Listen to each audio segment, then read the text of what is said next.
Amigos de Radio Victoria, ojo con eso, televisión. A partir de este momento vamos a conversar con el profesor César Ramos de la Universidad del Zulia. Son muchas las cualidades que le caracterizan. Yo podría mencionar pues que fue decano de la Facultad de Veterinaria, pero al mismo tiempo ha tenido desempeños en el campo público también, en el INTI, ¿no? Tengo entendido, en el Instituto En de el Tierra, IAN. en el IAM, ¿verdad? Ok, Sí. y bueno, su mérito pues es que logró modernizar en alguna medida pues esas instancias y en el campo docente pues en educación, en agricultura, en economía. Con él vamos a tener a partir de ahora, porque aspiramos que sea miembro regular de este propósito comunicacional hemisférico, y vamos a conversar con él hoy de un tema que sigue preocupando en Venezuela. Doctor, recientemente leí una noticia que me impactó porque yo pensé que a esta altura ese tipo de modalidad de gobernarnos había cambiado. Entonces aparece una expropiación en el estado de Aragua, un señor que tenía pues aproximadamente 60 años explotando su tierra y se la expropian pues porque la quieren utilizar para un proyecto de un afín al gobierno en el área piscícola. O sea, no hay otra tierra donde pudieran hacer ese proyecto. ¿Por qué tienen que volver con las expropiaciones? ¿Qué es lo que está pasando? Bueno, mire, una de las cosas que ha caracterizado a este largo periodo de gobierno de 22 años es justamente el fracaso en su política agrícola. Ellos comenzaron unos procesos llamados de expropiación que no son tales, porque la expropiación, de acuerdo con la legislación venezolana y con cualquier legislación a nivel del mundo, implica no solamente el pago del justo precio, sino Ujú. también la concertación para evitar daños al productor. Pero fue justamente por allá en el 2002 cuando en el gobierno del presidente Chávez se le asestó el puñal de la intervención a la agricultura venezolana en el sur del lago de Maracaibo, que había sido, que constituye un emporio de riqueza importante para el sector agrícola, pero que esas expropiaciones, allí se llevó esos despojos por expoliaciones, porque fue simplemente con el uso de la fuerza pública del ejército venezolano y de la Guardia Nacional, que intervinieron de manera violenta en esas unidades de producción y las quitaron. Entonces, realmente eso no es expropiación, eso es expoliación. Sí, la expropiación es un proceso jurídico Es donde, un proceso exacto, jurídico claro. que se puede llegar por vía amigable a un justo precio, y si no hay acuerdo entre el Estado y el propietario, lógicamente se apela a la vía jurisdiccional para el establecimiento y el respeto también de los derechos del productor. Pero es que Exacto. la cosa no queda allí, porque justamente eso comenzó a enviar señales hacia todo el sector productivo en función de que eso se fue generalizando, y fíjense que todavía ellos no han aprendido de su fracaso y todavía continúan expropiando fincas, donde estamos en un país que depende entre el 80 y el 90% de alimentos y materias primas para satisfacer la demanda interna, y ellos siguen en este proceso destructivo digamos, el capital que hay de nuestro aparato productivo agrícola, cuando realmente lo que deberíamos estar es dando señales claras para alcanzar la soberanía alimentaria, que es lo que los países buscan hoy de su sector agrícola. Sí, y dentro de estos factores, fíjese que llama la atención que se esté todavía incurriendo en este tipo de medidas arbitrarias y al mismo tiempo pretenden reanudar las relaciones con Colombia, que es un país del que en cierta medida también aprovechamos mucho lo que era la producción del campo, ¿no? Y viceversa. Entonces, bajo esas circunstancias, ¿quién puede confiar, quién puede sentirse inspirado a seguir invirtiendo en el campo? Eso es lo que a mí me preocupa. No, evidentemente que primero que el aparato productivo agrícola venezolano se ha venido abajo. En gran medida, como usted bien lo señala, estamos dependiendo de algunos, de muchos rubros de la República de Colombia, las cuales venían antes por los caminos verdes, y que seguramente ahora con esta apertura de la frontera vendrán ya por otra vía más expedita. Pero que evidentemente, mire, Venezuela para el año 2000 estaba satisfaciendo su demanda interna de productos agrícolas y materias primas para la industria aproximadamente en un 70%. Nosotros Imagínese. satisfacíamos la demanda interna de café, hoy estamos extrayendo café de Colombia. Imagínese. Satisfacíamos la demanda interna de carne bovina, de cerdo, de pollos, huevos de consumo, leche. La leche se importaba más o menos un 40% para satisfacer la demanda interna que venía a granel de los países productores de leche. Pero evidentemente en Venezuela la caña de azúcar, nosotros satisfacíamos la demanda interna, el mercado interno de acá. Y a veces quedaban algunos excedentes en algunos rubros que eran lógicamente exportados.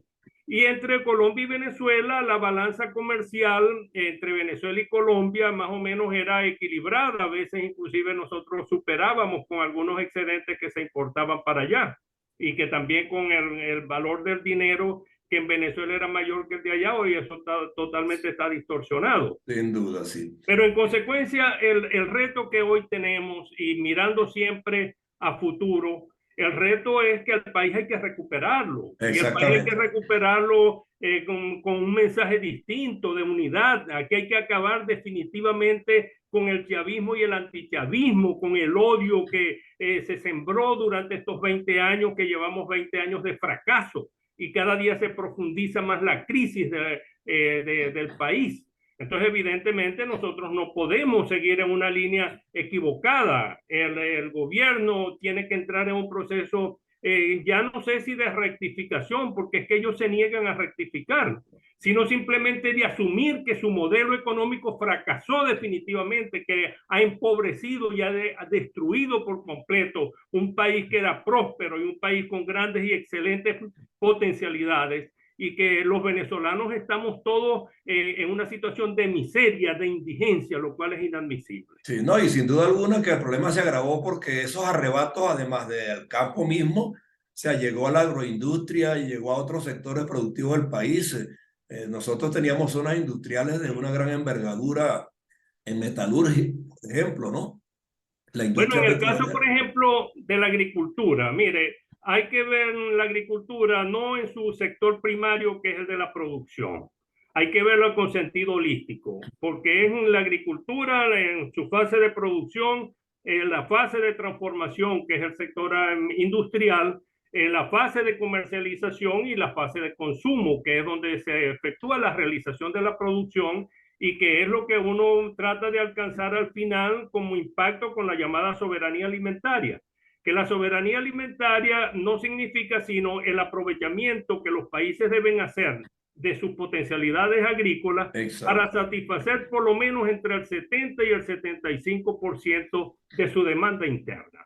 Siempre hay espacio para la importación y eso no conspira contra el concepto de soberanía alimentaria, porque eso está asociado también a los patrones de consumo de cada uno de los países, donde nosotros en muchas áreas tenemos necesariamente que acudir a la importación. Por ejemplo, en leche acudimos a la importación porque nuestras unidades de producción y nuestras especies lecheras bovinas no satisfacen con promedios de 4 o 6 litros de promedio nacional, no satisface la demanda interna, porque la producción de leche está más asociada a las razas especializadas en los países templados, como el Holstein, Jersey, etcétera. En Claro, consecuencia, el pan, por ejemplo, que nosotros tenemos el hábito del consumo de pan que lo heredamos de nuestros españoles cuando colonizaron estos países, dependemos del trigo, pero el trigo es de los países templados. Pero bien, eso se puede importar siempre y cuando la balanza comercial en los países sea exactamente. positiva, Exacto. favorable al mercado interno, pero también nosotros exportamos. Podemos exportar, por ejemplo, cacao porcelana, podemos exportar café y tenemos una serie de rubros que podemos llevar los excedentes al exterior y con eso se genera una corriente de ingresos que va a beneficiar la economía nacional. Claro, pero se invirtieron los papeles, prácticamente Se todo lo que... invirtieron, pero me faltaba decirle lo siguiente. Entonces, en esa cadena alimentaria, en ese sistema agroalimentario donde está la fase de producción, de transformación, de comercialización y consumo, todos fueron señales negativas. Recuerde usted, por ejemplo, los productores agrícolas, porque la agricultura, mire, la agricultura es una actividad sumamente riesgosa, porque está supeditada a plagas y enfermedades, está supeditada a factores climáticos, las Claro, expectativas de lluvia o excesos muchas veces de ellas que producen inundaciones y se llevan por delante los cultivos. Pero acá entonces, aparte de la supeditación a plagas y enfermedades, entonces es una actividad económica muy imponderable. Pero imagínese usted que aquí en Venezuela entonces la cosa se agrava con una serie de circunstancias donde la seguridad jurídica, personal y patrimonial de nuestros productores se vio totalmente afectada. sí.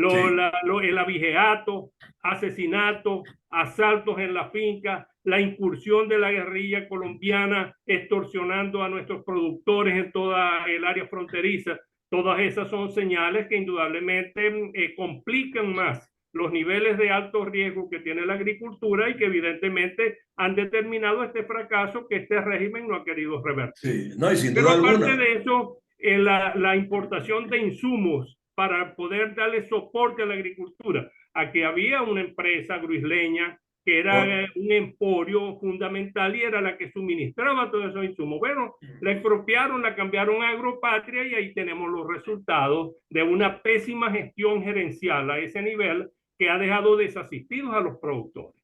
Entonces, los industriales en sus problemas de precio, porque al fin y al cabo con los precios de los productos rezagados que ellos persisten en mantener, puesto que los niveles salariales y el poder adquisitivo de la gente está totalmente deteriorado, entonces ellos quieren que el productor subsidie al Estado y eso no puede ser. No, es que es todo lo contrario. Un Estado que se respete tiene que saber que la inversión del campo es de alto riesgo, por lo que hablamos antes, factores contingenciales de todo orden. En consecuencia, es el Estado el que tiene que aupar de alguna manera a que esas inversiones se solidifiquen, Bueno, y crezcan y garanticen pues que la productividad sea regular, ¿no? así es porque aparte de eso, todo lo que es el agrosoporte físico, mire, electrificación, eso ha sido Ajá. un drama, porque la producción agrícola es altamente perecible. Ella tiene que ser, cuando extraemos la leche de la vaca a través del ordeño, tenemos que llevarla a una planta de enfriamiento, pero inmediatamente tiene que ser procesada porque si no esa producción se descompone. Entonces, el drama del gasoil como combustible para la movilización de esos vehículos y la electrificación a nivel de finca para el mantenimiento de plantas enfriadoras de leche. O sea, una distorsión completa que es lo que ha llevado justamente a este fracaso. Y Sí, eso ahora, tiene necesariamente que ser cambiado. Es un modelo que fracasó y que hay que cambiarlo radicalmente. claro, ¿no? Y además hay otro factor que es importantísimo. El campo necesariamente por la magnitud de los mercados y de las poblaciones que tienen los países hoy día, la tecnificación es un factor fundamental. La formación profesional del productor del campo para que conozca cuáles son las incidencias en una y mejor producción, mayor y mejor producción. Y en consecuencia, las escuelas del ramo, en las universidades, pues también quedaron desguarnecidas sin el apoyo respectivo. Ya no se está formando gente para ir a trabajar al campo. El INSE, que inclusive formaba algunos técnicos para trabajar en el campo, para aprender a manejar ese negocio, también desaparecieron. En consecuencia, el campo no tiene tampoco el talento necesario hoy día para diseñar programas y planes de producción adecuados. Es correcto. Y fíjese, por ejemplo, que hoy los estudiantes, bueno, en las universidades ha habido una total diáspora de su plantel y de su capital intelectual, pero también los cupos que están quedando libres porque no, los jóvenes no ven como atractivo el estudio y porque además no tienen ni siquiera cómo costear esos estudios. Pero también los profesionales del agro, los médicos veterinarios, los ingenieros agrónomos, los ingenieros de la producción, ¿con qué vehículos se trasladan a las unidades de producción a prestar asistencia técnica? O sea, que es una distorsión completa del modelo que ha llevado a este fracaso que, reitero, tenemos que cambiar. No, sin duda. Por eso nosotros hemos puesto el propósito pues, en esta plataforma de hablar de estos temas con la crudeza de vida, con la realidad en las manos, porque tampoco estamos inventando nada y lo que estamos tratando es que esos sectores se recompongan, porque con un sector como el del campo, que lo enderecemos como corresponde y que volvamos a las políticas públicas adecuadas, yo creo que Venezuela sale ganando. Y hay dos factores que yo sumo adicional a la agricultura. El turismo, que también cuenta mucho y que no requiere grandes inversiones, sino diseñar políticas prácticas e inmediatas con el personal adecuado para que esos dos sectores se reenrumben y habría muchísima mano de obra que generar también. Así es. Y con el sector privado. El Con el Estado, sector. mire, el Estado tiene que concretarse a sus tres cosas fundamentales y que sean de calidad.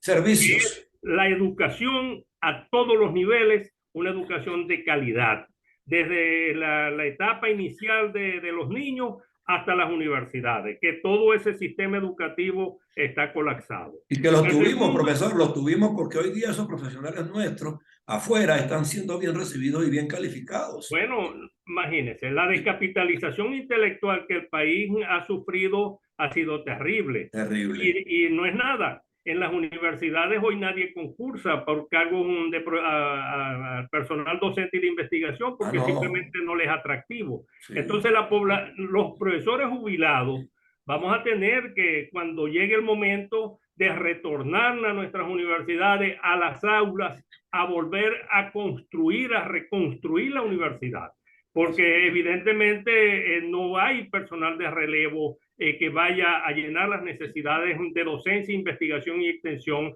que las universidades deben cumplir. Sí. Entonces, Sí, estamos pues en esa situación dramática. sí, por eso en la primera de cambio yo creo que, vista las circunstancias de los planteles físicos destrozados, de los laboratorios destrozados, del plantel productivo destrozado, yo creo que nosotros comunicacionalmente tenemos que posicionar un mensaje inspirador, positivo.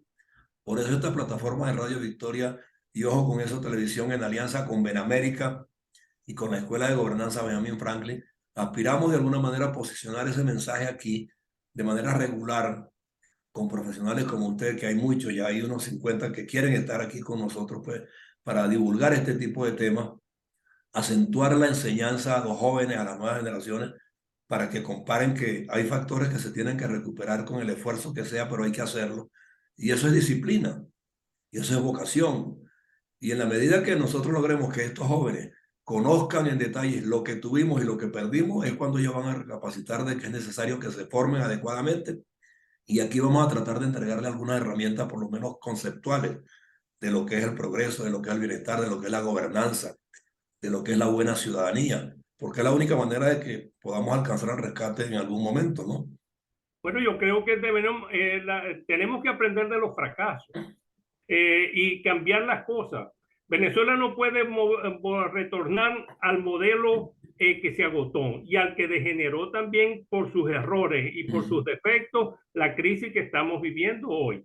Nosotros Exacto. tenemos que soñar con un país totalmente diferente, un país de valores y principios que se formen a través de la educación de calidad que yo le señalaba. Pero aparte de eso, convocando y dejando atrás los odios, los rencores, las divisiones. Los venezolanos tenemos que reencontrarnos, hermanarnos todos. Aquí no puede venir un nuevo gobierno a pretender cobrarle a los que estaban acá No, y que fueron responsables de esto. Que los no, no. sistemas de justicia se encarguen de eso. Pero aquí tiene Exactamente. que llegar un gobierno que convoque los mejores sentimientos del venezolano, que invite al retorno a los que se fueron, para que verdaderamente Venezuela renazca dentro de un escenario totalmente innovador y que cuando llegue el arcoíris de la libertad nosotros podamos ponernos con entusiasmo a la reconstrucción del país, porque Venezuela tiene las fortalezas necesarias y el capital humano formado para poder reconstruir la patria. Sin duda alguna. Bueno, profesor César Ramos, sin Ya se duda me alguna, terminó el tiempo. sí, es que parece mentira, ¿no? Pero este tiempo es arrollador. Desarrollado. Bueno, volveremos a No, conversar pero más no, adelante. no se le ha acabado porque ahora es cuando va a tener horas suficientes aquí porque va a formar parte de este equipo. Estoy convencido que sí.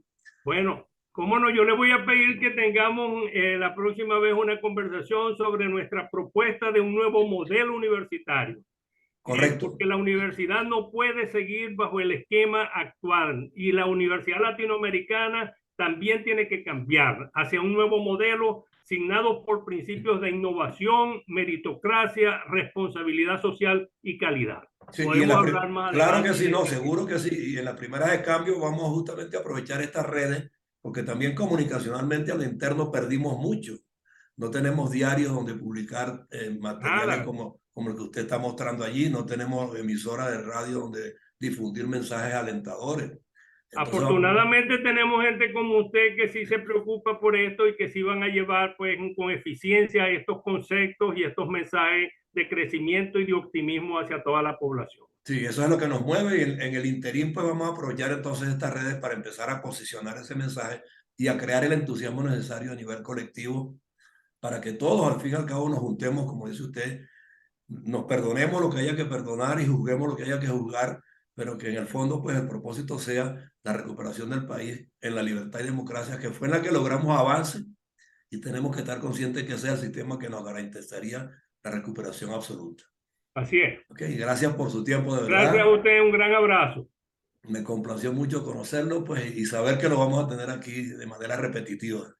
Un Dios a abrazo. la Muchas gracias. Profesor César Ramos, ex decano de la Universidad del Zulia en materia veterinaria, con desempeño pues más que meritorio en varias áreas del saber y de la docencia. Y por supuesto pues en Radio Victoria Ojo con Eso Televisión y en Benamérica. Le agradecemos muchísimo estar con nosotros a partir de este momento. Un abrazo. Hasta luego.